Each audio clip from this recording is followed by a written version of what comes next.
I am the Tofu Golem. Please enjoy the video.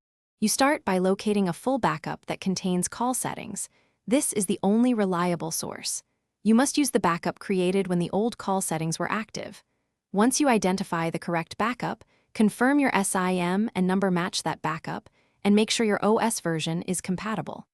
Disable automatic app updates and non-essential syncs so nothing overwrites settings during restore. Back up your current state now so you can return if needed. Then prepare to execute the restore. You perform the restore by factory resetting the phone and selecting that identified backup during the initial setup flow. Use the same account credentials and insert the same SIM before the restore begins so carrier provisioning matches the old profile. Once restore starts, let it run uninterrupted.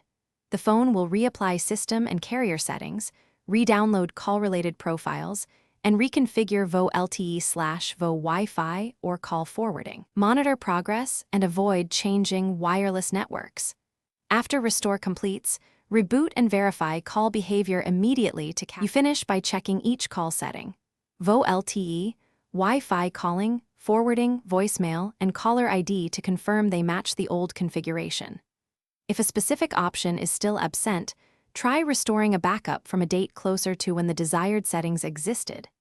If restores don't restore carrier profiles, make sure the SIM is active and then contact your carrier to request reprovisioning of network call profiles. Quick troubleshooting tip: if things go wrong, restore your current backup immediately and call carrier support while screens are available for diagnostics.